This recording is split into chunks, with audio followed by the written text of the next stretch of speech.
here's what I'm noticing for myself. I'm at a very, essential point of integration, and for me right now, that means that the extraneous voices cannot enter me. That's what I'm feeling a lot. I'm leaving Instagram for a while. I am not searching for information really, but more that over and over I'm hearing the answers are within you. The answers are within you. That is my nature. That's just me. That's the Aries in me, right? But also it's just me. I don't need anything else to define that. But it's time right now for me to kind of shut off the noise and work with the intentional spaces that I have cultivated to welcome that noise in, the chosen noise, really. What I'm consuming is really matters to me, in actual food and hydration and things. All I want is tea and broth and real food, and it feels like a great clearing, and I'm so conscious of what doesn't serve me, and I don't I'm really conscious of what I'm welcoming in. So that's where that's coming from, I think. And the conversations that we're having on the podcast, and the conversations in the Creative Alchemy group, and my studio time, it's really, that's kind of and family life, that's kind of all I have space for right now, and I'm just acknowledging that. So I love you, and there's that. Bye.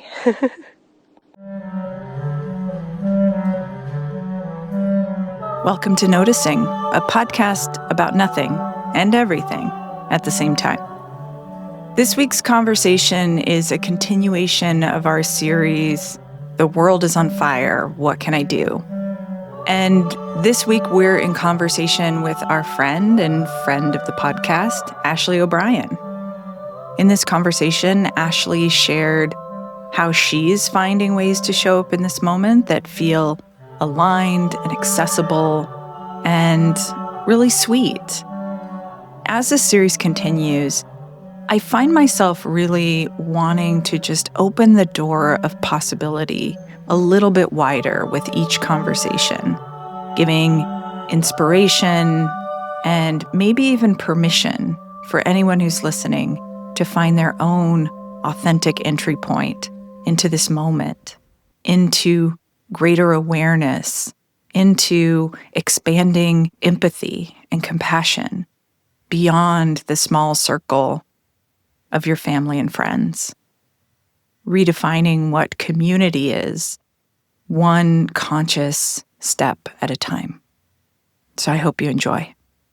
All right. So we decided that it would make sense to bring Ashley back today for this episode, because Becky and I have been really ruminating on the fact that we are here in a world that is on fire. There's a lot of turmoil. A lot of people that we're talking to in our circles are thinking, what can I do to show up? Is it even enough what I'm doing?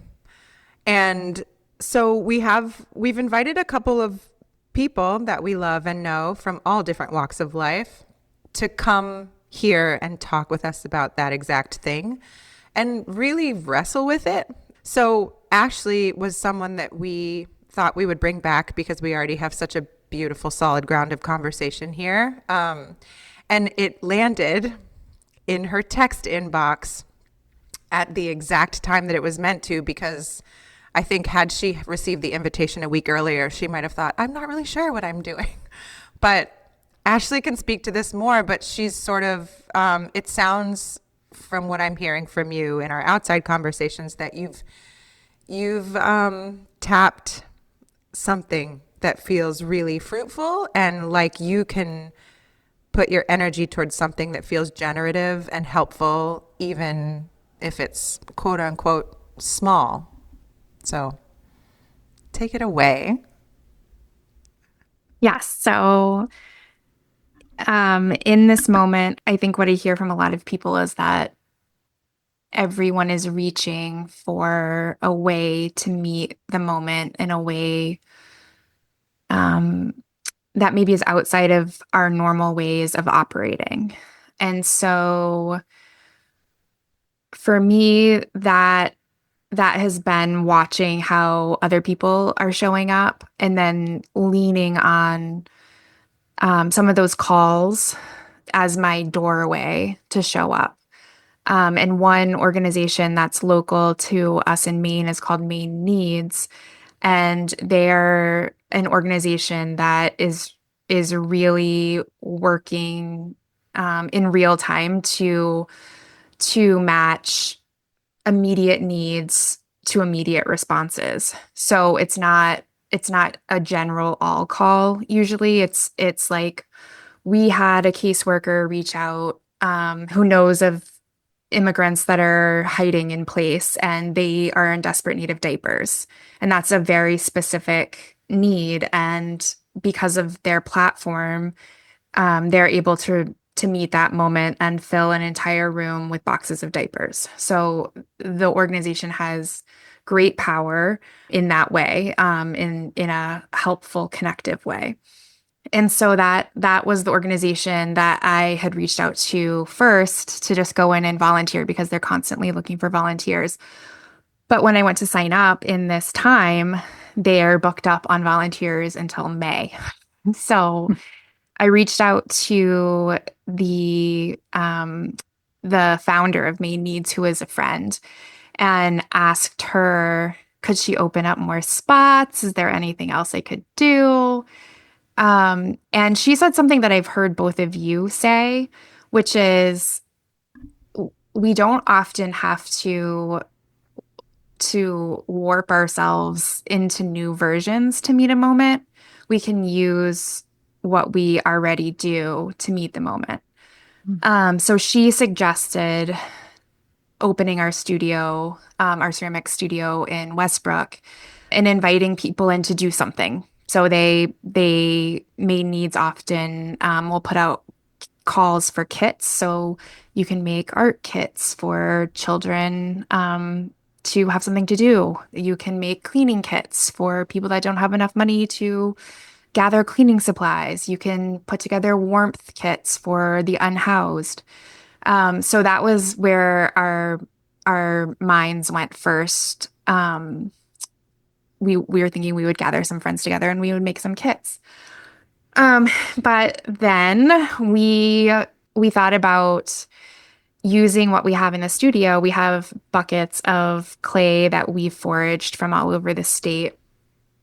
We've had these buckets in the studio and we've been had plans to process the clay. And this has been years, like years of collecting buckets and being like, we're going to get to that project. We're going to get to that project. So we had this thought that if we could process that wild clay that is the land of Maine and shape it into a heart, which is a universal symbol of love, we could slip it into the pockets of the clothing that's donated by Maine Needs, because Maine Needs was also putting out a call for handwritten notes to slip into the pockets of these pieces of clothing that will be distributed to anyone in need in Maine.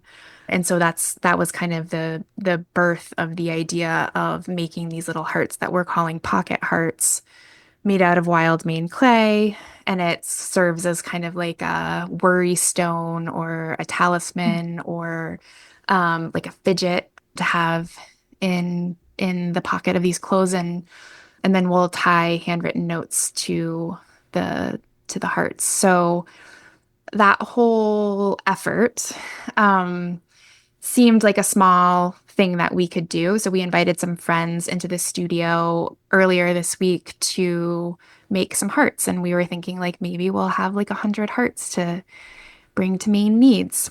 And then we thought, well, we could probably have other people shape these hearts for us. So we're not spending, like the hours and hours and hours that it takes to shape the hearts. But if other people could do this project, it would probably make other people feel like they're involved. They can gather gather their own community and shape hearts together. And so we just put it out as like a little side note on our Instagram post that if you're interested in a wild clay kit, just send us a message and we'll get one ready for you. And we had about 70 people reach out. Wow. So we spent some time figuring out how we were going to respond to all of those people because that felt so special. And the people reaching out were from all different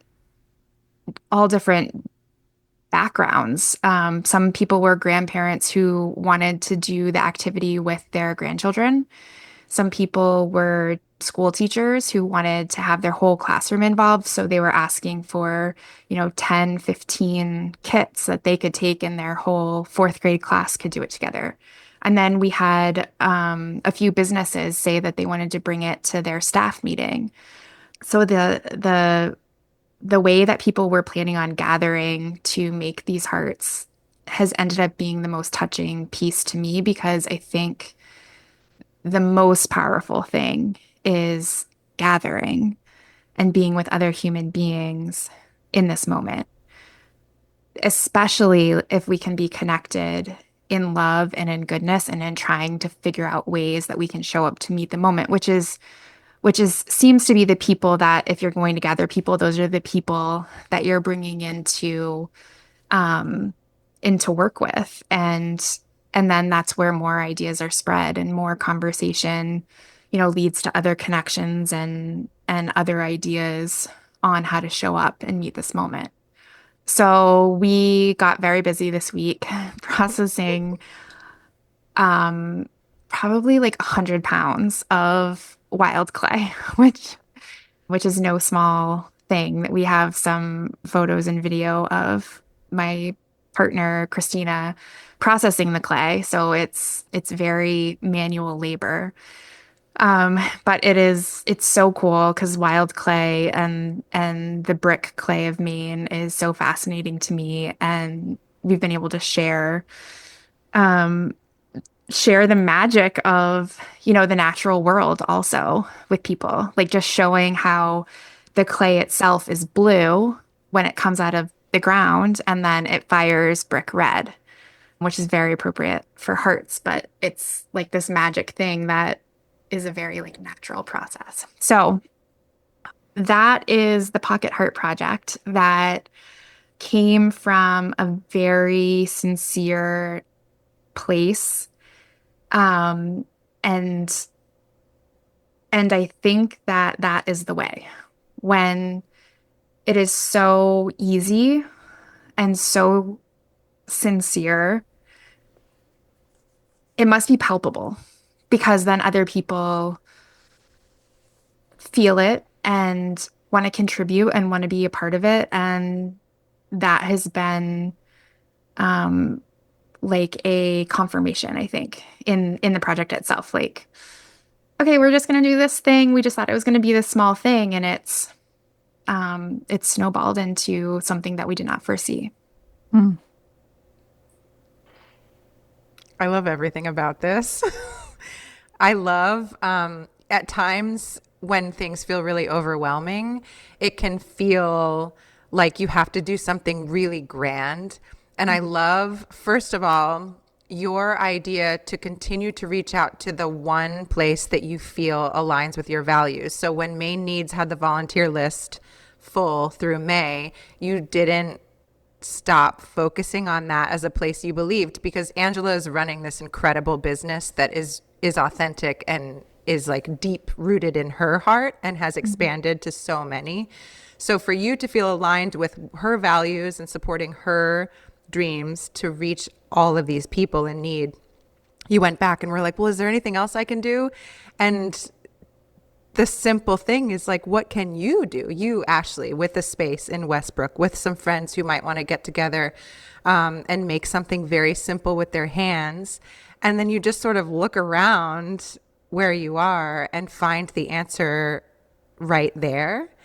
And it's not, we can tend to want to do these really grandiose gestures And this is actually turning into a beautiful, grandiose gesture, but it began with such a true morsel of the right things. You with your space, with a small group of friends. And it's so great. This is like the perfect example of what's possible.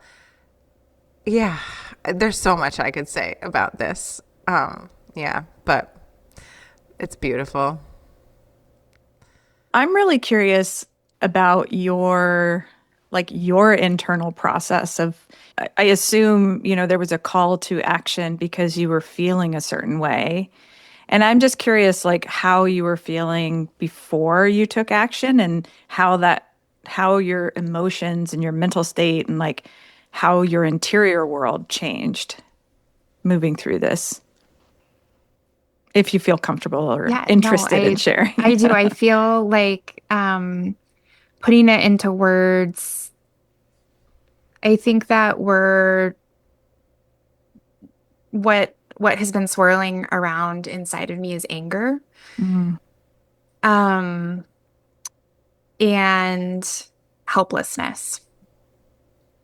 And then in my current life circumstance, um, most of the time that is in my day is not my own time. So I have 3 kids, and our kids are in late elementary school and middle school, and so much of our time is spent driving from activity to activity, and it feels like I don't have I don't have the time to show up in ways that I think I would show up if I didn't have those pieces of my time taken up at this moment. So going to a protest, or going and volunteering somewhere. I think that that's the way that I would like to show up. Um, and I think that, not to say that it can't happen, because it absolutely can happen. And I was trying to make that happen with the one organization. But I think it like starts to feel like such a big action that needs to be taken that's outside of your normal functioning. And so to figure out what that action is, and then to figure out how to have the space in the schedule to meet that action that you want to be a part of, both of those things seem scarce for me at the moment. So then it ends up being like, well, donate money, call your senators, both of which are actions that I think are really important. And I have done those things also. But there's still a lot of time that I'm sitting feeling like, well, what is happening? I don't know. I don't know what is happening. I don't know how I can be of more service. I don't know how I can reconcile the anger that's inside of me in a way that is making a difference. And I think that that's the way I'm hearing from friends that they feel also. They feel like so many things feel out of control in this moment, and we don't have a lot of guarantee into whether or not the actions that we're taking are just for ourselves to feel better, or if they are helping to ripple out change.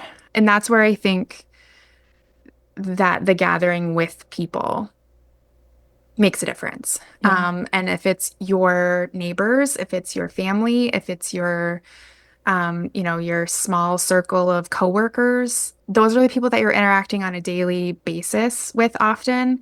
And maybe like that's good enough. Maybe just meeting the moment where you are and offering a neutral activity, which could be writing notes for people, sending them to main needs, or having an art moment. It doesn't have to be like something that is actually meeting a need from any organization that's really putting anything out. Like you can just gather people to create, and I think that opens people up to talk in a more vulnerable way about how they're feeling about what's going on, or just even to open up conversation with people who don't see the same way. Like, can we just talk? Can we just talk about an art project sitting in front of us? Because I think that is the piece that's missing for the world is gathering and connecting. Yeah. There's also something really beautiful about the tactile nature of what you're doing. So gathering people together with a particular hands-on mode, it releases your brain from thinking, Yes. right? So that's a really lovely thing.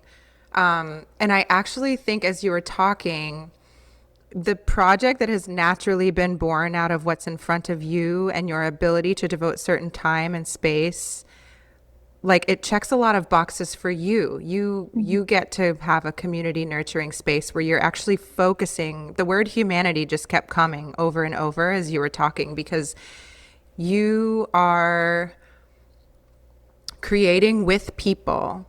You're imagining how this token that you create with your own hands from the earth that you stand on, like the clay that your kids literally found and brought you to go gather, because they knew of your practice of wild clay foraging. There's so many beautiful layers of this.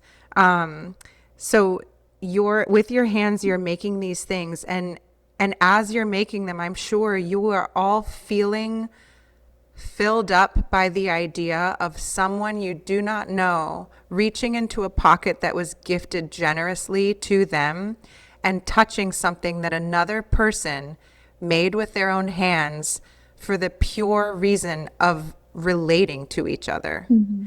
And that is such a powerful message. And I would argue just as powerful, if not more powerful, than protesting, because there are other people who might channel their anger and have more flexible schedules to go protest. And I'm so grateful for all of them for doing that. And what you're doing is so deeply meaningful, because it's like a literal touching 1 degree of separation between your thought and another person's receiving of that thought. Yeah. Well, that's why I was curious when you started to talk about the things that you'd really want to do. You want to protest, you want to volunteer with more time. And this, I was just curious if that, when I hear you talk about this project of the hearts, it feels like so aligned and so authentic.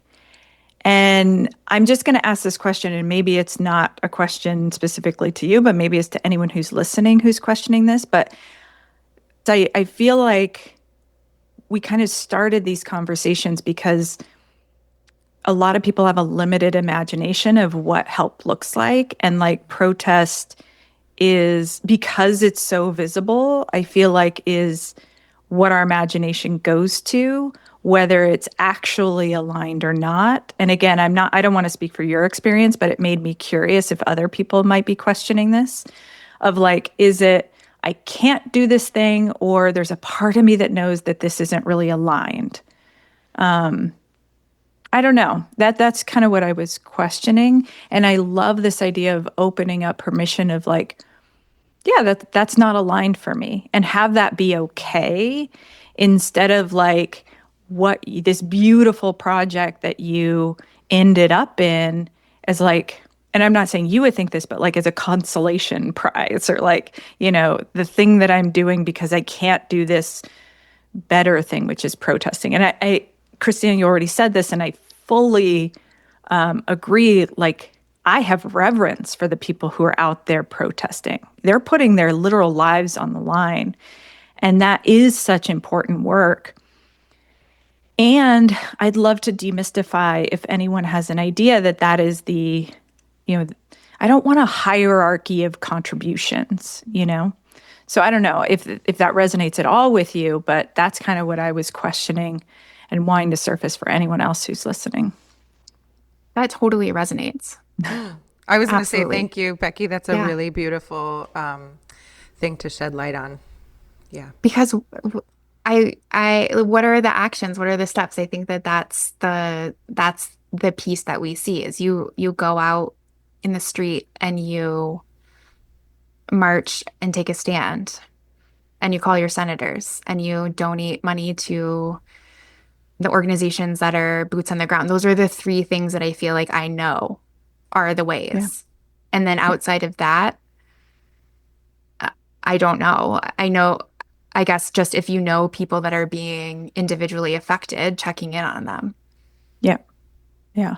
And I would put, like calling your senators, I'd kind of put in a separate bucket of just like participating in democracy that I'm not going to talk for anyone else. I have slacked for most of my adult life. I have not been participating in democracy. So that is something I feel like we can all rise to. But protesting, I feel like, is another box that isn't accessible or aligned for everyone. And can that be okay? Are there other ways to protest, you know? Yes, there's other ways to protest. I feel like the way that in the last year, I made a change of leaving a corporate job, and that felt like a form of protest for me to step outside of the hustle culture that was not aligning. Felt very scary, but also it was like my body wasn't giving me a choice anymore. Yeah. I just had to leave. And I think that when we start to unplug ourselves from pieces of the society that we are a part of, it opens our eyes to other ways of being that we just did not think were possible because we're told you will not survive because you will not have health insurance. You know, your taxes will kill you. Freelance life is too unpredictable. There's a lot of things that stop people, I think, from choosing a life that might be more aligned with what they would want for themselves.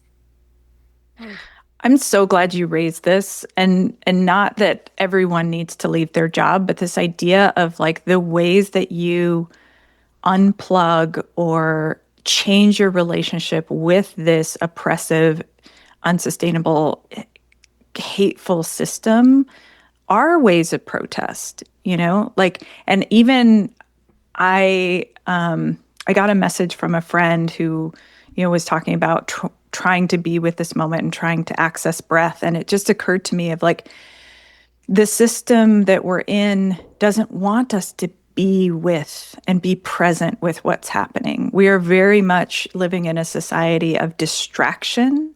And anytime you choose not to be distracted and to really be present with and sit with what's happening, that is a form of protest. And that is not just showing up for this moment and then, you know, you go off and you're unchanged. But if you really are able to be present with this moment and let it, to the extent that you are safe enough to feel this, it will change you. Like if you let this moment really change you, I would argue that's a form of protest. And those ripples, the way that will ripple out will be generational. Like the way, if you let this moment change you, how is that going to change the way you raise your kids? How is that going to change the way you move through the world and you show up?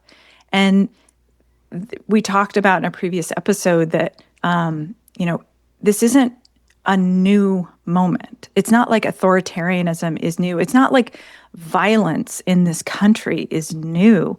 Not even violence against protesters. Like none of this is necessarily new. So it's not just about this moment. It's about how can we plant seeds and tend to them and really change the way we orient as a society. And that is like deep personal work. And I think that because it goes unseen, it doesn't get the, like, how are you going to put that on your Instagram stories, you know? So it's it can feel like, it's not fancy, or you can't like show someone you're doing this work. But I just want anyone who's listening, like if you're able to really be with this moment and be present and let it start to change you, let it start to allow you to question maybe what you were taught, maybe how you were raised to see this country. That's really deep transformational work that will ripple out in ways you will never understand. Well, I was just seeing a graphic with like the highest form of protest and just someone sitting in meditation, sitting with the moment. Just don't let the wellness community co-opt that graphic, because they will do it so fast. But like normalizing that and giving that as an option to people who would never think that that was an option, or that was under the umbrella of meeting a difficult moment. Totally. Like that is beautiful, because in this moment, not of time across the world, not just this United States of America moment, all of our attention is gobbled up. Mm-hmm. Yep. So taking it back is protest. Absolutely. Absolutely. This is making me think about when we had like all three briefly discussed before recording this together. Ashley and I both made links to this, how like things come back around in different form. We talk about the spiral all the time here.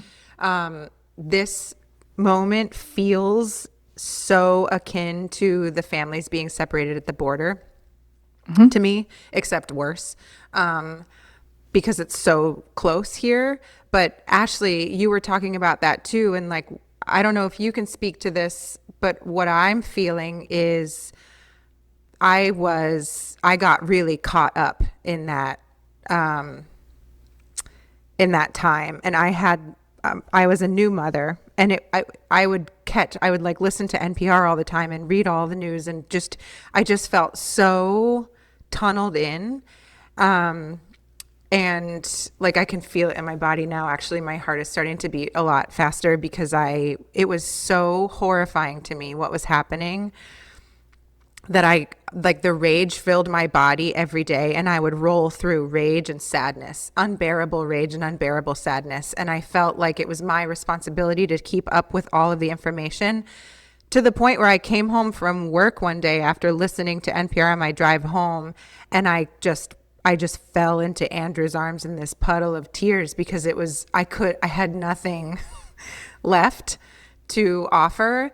And it was a very specific moment when I realized, whoa, I looked around through my tears, and I looked at my child, who I could be spending a lot of my energy working to seed another more compassionate world in very small ways.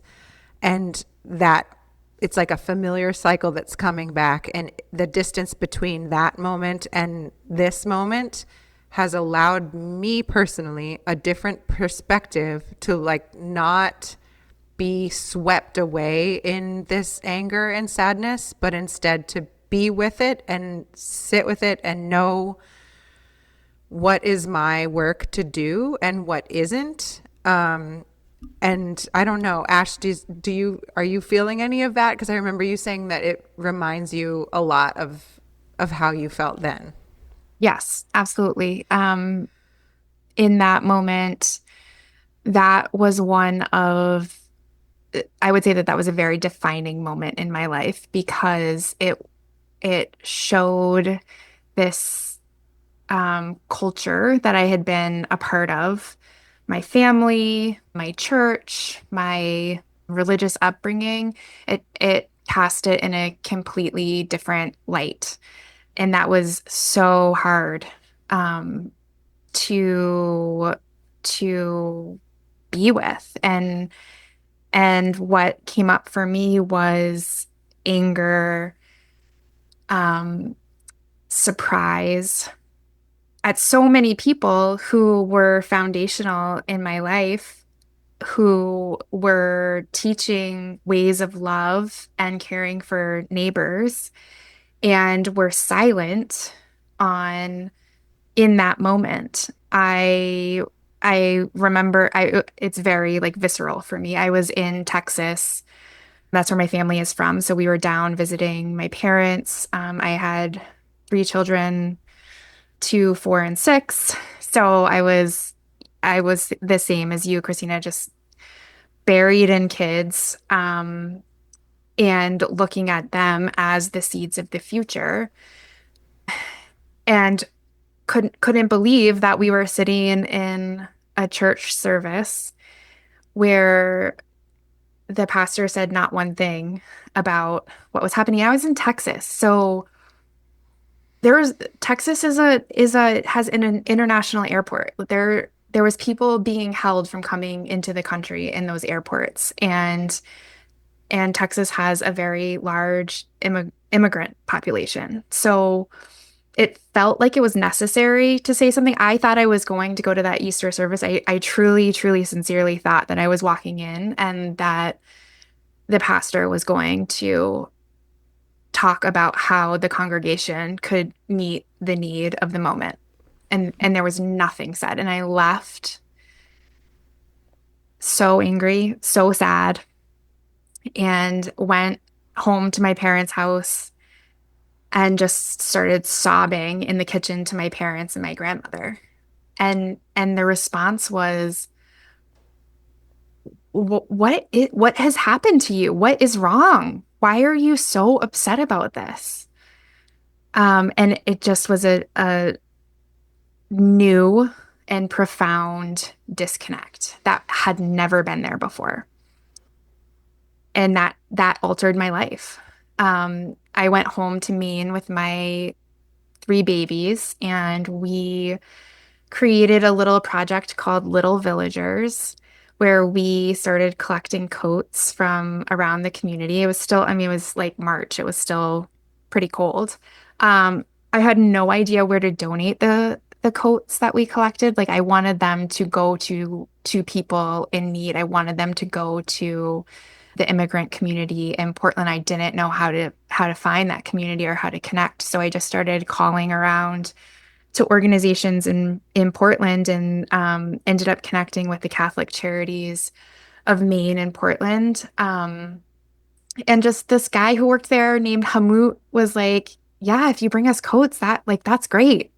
Please bring us coats. And so we brought like a pile of like 35 coats that we had picked up from around the community. And we actually pinned hearts to each coat, that said Little Villagers on it. And the kids went with me, and that was the same thing that you're talking about, Christina, like looking at my children and saying, you're the future, and you're going to see that there's actionable ways to show up for neighbors, even if you don't see those kinds of neighbors around you, because we live in rural Maine and we're not in a community with immigrants. We're in a very white community. So let's go find the people who need help. Like that shouldn't stop us. And so like coming back around now 10 years later, I'm packing up these Wild Heart kits in my dining room, and my kids are helping to get the kits all ready and wanting to do them with their friends. And I feel like my 14-year-old, which is wild that I have a 14-year-old, my 14-year-old, she was like, so like people can pick up these kits and like they're making the hearts and bringing them back to you. And it's like, yeah. And she's like, that's really cool. Whoa, that's cool from a 14-year-old? I got that's cool. So that feels great. Like that feels great that in any way that we can show those that are coming after us, the smallest ways that we can do something. Like if they walk in on me, and now I'm going to think of you, Becky, if I go into a room and just start meditating and they walk in, I'm going to be like, I'm protesting. Here I am. Like I need to feel this full moment. And this is the way I can do it, because I have the 3 of you and I can't leave this house. Yeah. The phrase that keeps coming up for me as I'm listening to both of you talk about this, this spiral of experience is what we resist persists. And what I'm feeling listening to you is neither one of you resisted that first call to awakening. Because that's, as white people, when we start feeling these feelings, especially if it manifests in shock, my intuition has really been telling me that's an invitation for greater awakening. Because this country, it's not that this is new, but it's new for us and beautiful, that it's a doorway into greater awakening. So you can resist it, but what you resist persists. And I know both of you, and neither one of you resisted, you let it change you. And so coming back around to this next, iteration of in your face horror, correct me if I'm wrong, but I'm hearing anger. I'm not hearing the same shock. It sounds like, you're approaching it with like a greater awareness and a greater connection to action. I mean, you were connected to action so quickly, Ashley, but I think a lot of people do resist because it's hard to be with this new awakening and to, we're not, as white people, we're not forced to look at this country as a violent country. You have to push yourself. And that can be really destabilizing. And that's why I always think of, people tending to your own self in addition to action is really important, because if you resist that work, it will persist. And as a country, we have resisted facing our history, and so it keeps persisting. So if we really want a new country that has its eyes open, I'm not thinking we're going to create utopia.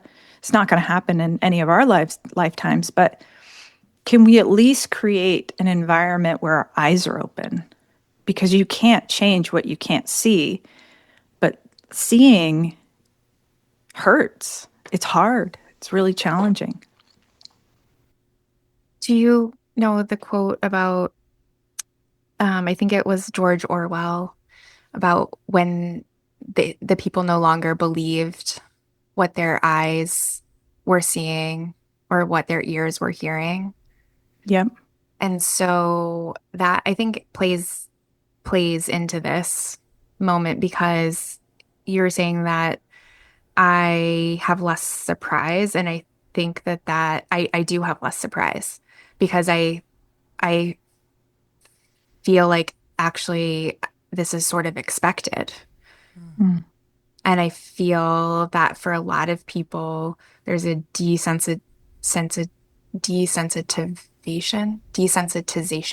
Mm-hmm. to so much that's going on. Yeah. Yeah. Yeah. When I was working in the studio yesterday, just like with my hands, like it frees up your thoughts, like we were saying about making clay with you guys in the studio. And I was thinking to Becky about these conversations that we're having, and just even the fact that we are considering what our roles should be is important. It's just to even be having these conversations is important, because I think a lot of people choose to just turn the volume down or desensitize themselves. So at a baseline, just being willing to grapple with these things with other people is worthwhile, because then you're moving somewhere, you're moving forward, you're not deciding to turn everything off. Or like Becky always says, stick your head in the sand. You're choosing to meet what's in front of you and try to understand it and make sense of it and find where you belong in that present moment. And it is not an easy feeling. One thing that I have done too in realizing that protest is not my way of like actual boots on the ground protesting is not my way of meeting this moment, is when friends of mine are protesting, instead of trying to explain why I'm not there, I just thank them for it. Thank you for doing that. Because earlier I might have said, "Oh, I wish I could come. I'm sorry, I can't actually because I have 3 kids and da da da da da." But it's just like, no, thank you for doing that. I am here doing the things that I need to do to meet this moment, and thank you. That's been a helpful thing for me. Yeah. And it speaks to me of like a groundedness in you're not like when I hear like the apology and the guilt, it raises my antenna of like there's something unprocessed. There's because when you connect with your what you can authentically give, I think there's more of an ease of knowing like this isn't mine to solve alone. And there's an acceptance that the problems in the world are way above me to fix, but how can I contribute what I can contribute and know that that's enough? This idea of enough, I feel like especially as women or in female bodies, we're like always programmed to feel not enough. And so when I hear that, just thank you, there's a feeling of enoughness, that we are in community together and I'm doing what I can and you're doing what you can. And that's beautiful. I think it brings up what are the roles of activism? And I've heard both of you speak with a self-awareness and a knowing of how you are and who you are in this moment. And I've heard the terminology related to the garden. I've heard Christina refer to her role as a gardener. And I've heard you refer to yourself as a composter. And those are 2 super beautiful metaphors of how to show up to meet this moment. And I wonder if you've thought about other roles. And well, what they might be. I got excited because in our side chat, you asked the question so beautifully. You were like, wait, what are the other options? Where'd you come? I love that you're like, because I clumsily in an interaction had called Ashley a composter, and it was not about, first of all, who likes to be told what they are, and I don't know. But I love that it spurred this whole conversation where you were like, wait, what are the options? And I was like, I don't know. Christina and I just made this up as like a way to understand and process our differences as just like a relationship of 2. So I had clumsily called Ashley a composter, which had nothing to do with her. It was like my own reactionary stuff. But it spurred this conversation of like her asking, well, I don't know if I'm a composter. What are the options? Which I love. It made me think of my wife, actually, because she always needs to know all the options. And I was like, I don't have any options. We were just like trying to find a relate to each other because we're so different. And then Ashley came back with like, this is so not me because I'm such the projector with like no energy, and you're like action oriented. I'm like, a manifesting generator and an Aquarius, so I do not like to be labeled. I need to know what the options are. And you have like, you make shit happen. That's a manifesting generator. Like you make magic so fast. So she came back with like, well, here's some lists. Here's a list of options, and they were so good. And I don't know if you want to explore them or put them out there, or if it feels relevant. But I like giving people options, and I will also note that I'm sure like the activists have been around for a long time. I'm sure someone has thought of this, but hey, I tried actually to look for something existing, and I didn't find anything close to this. So, side note, I also wanted to note that I keep bringing us back to this isn't new, not to shame anyone who's just awakening to these things now. That's not my intention at all, is to remind us that we have been here before and there are elders who know how to hold space and get us through really hard times. So that's why I keep reorienting us, especially as white people, to look to the Black, Brown, and Indigenous activists. They know what they're doing. So that's why I keep bringing us back to this, is like, we're not alone. We're not starting from scratch, even if it feels new to us. So that's my side note. Coming back to whatever you feel like sharing, Ashley. Well, when you had said the term composter, when I first heard it, and I don't remember when you guys were talking about roles in that way, but it did remind me of something, I think an interview that I had heard on Being with Adrienne Maree Brown. Brown. Is that Mm-hmm. Yeah. And I think she talked about composting.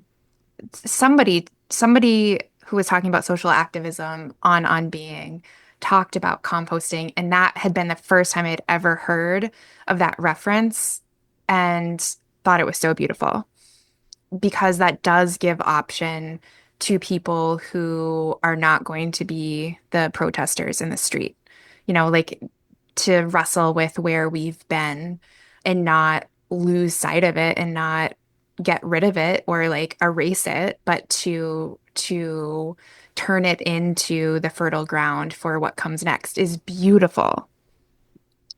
And so I want to know what all the other things could be. And I don't think that maybe this is a place where we could do more research, but I also think that it could be a moment where we can start to imagine what those roles are, or invite other people in to name some of those roles with us, or what resonates for themselves, because I think we all have a connection to the natural world and to gardening, and so I think pulling it into that kind of metaphor feels very true, and like we can understand what those roles could be.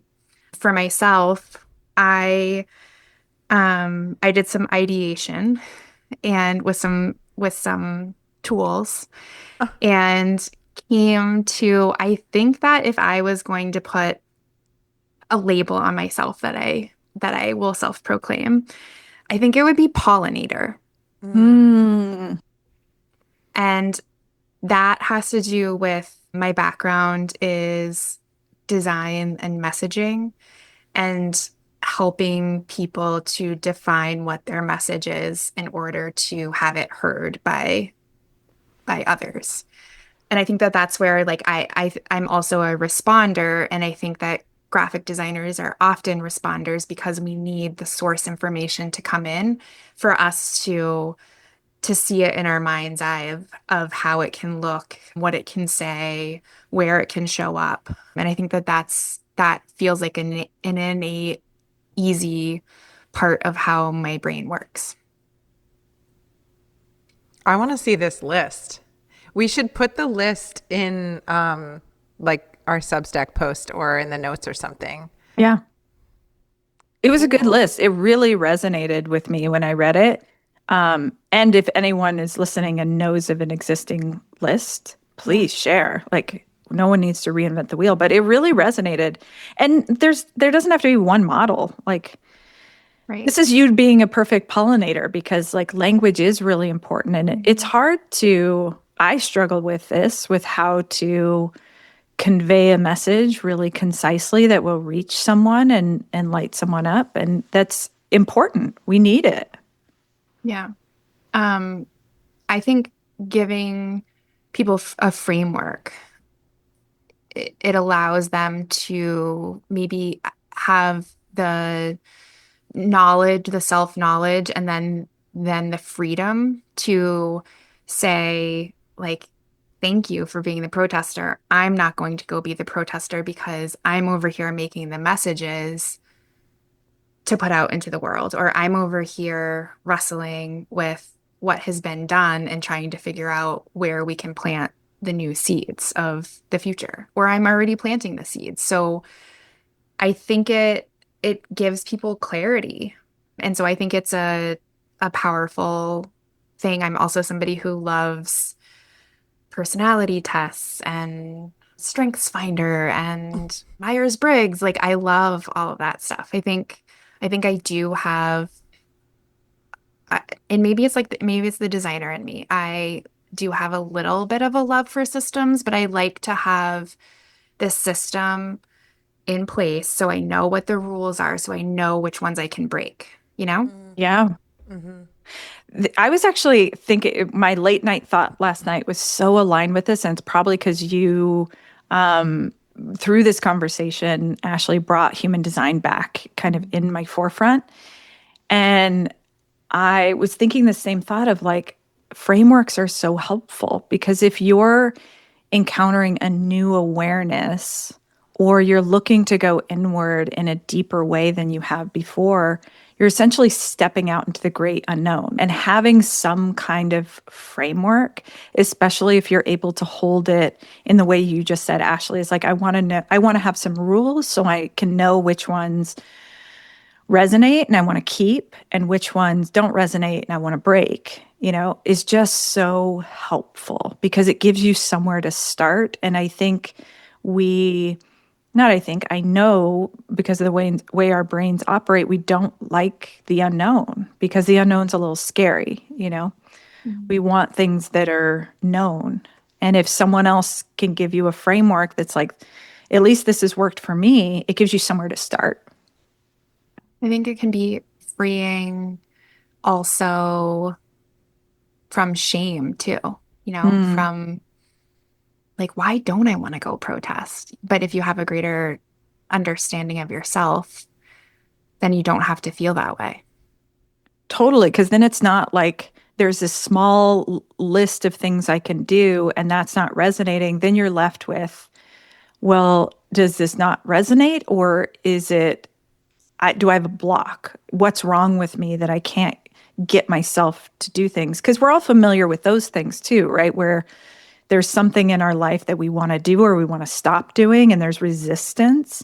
And sometimes resistance is telling us this is something to lean into. This is actually, there's something here and we need to sit with that resistance and have it tell us what it wants to tell us. But if you have another option of like, it's not just these two things, you could do all of these other things. Maybe you'll find something that resonates and you'll see the difference of like, no, I'm not resisting protesting. I'm noticing it's not aligned and I'm really drawn to this other role. And, someone's telling me this role is valuable. It kind of does dissipate that shame and give you permission to move towards the thing that's aligned instead of sitting in the shame of resistance and not knowing what the resistance wants to tell you. I think it was Adrienne Maree Brown, actually. I think so too. Because I think, like the ecosystem, the community. Emergent strategy, right? Maybe. Yes. Yeah. She talks a lot about fractals too, which is really interesting of like how, so fractals are used in like sacred geometry and it's the same spiral in a shell, like mirrors spirals in society and mirrors the spirals of the galaxy. That's my understanding of fractals. And in this context, it really fits because you think about these things you're doing on such a small level within your own, even within your own inner world is like a fractal of how you show up in the community, and how you show up in the community is a fractal of how we show up as a society, as a country, which is a fractal of how we show up as the planet, It's a good way to remember that these little actions that we take are deeply connected to seeding the world we want to see.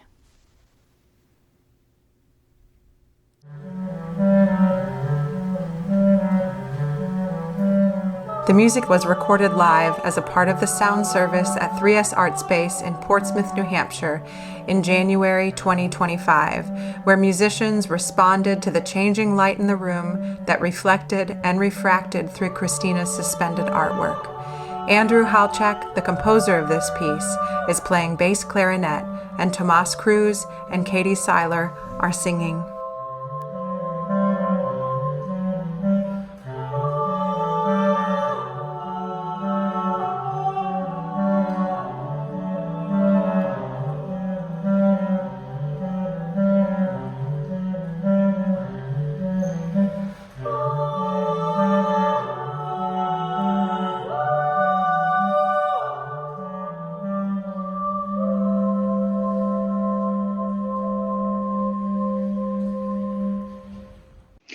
I think that's so wise.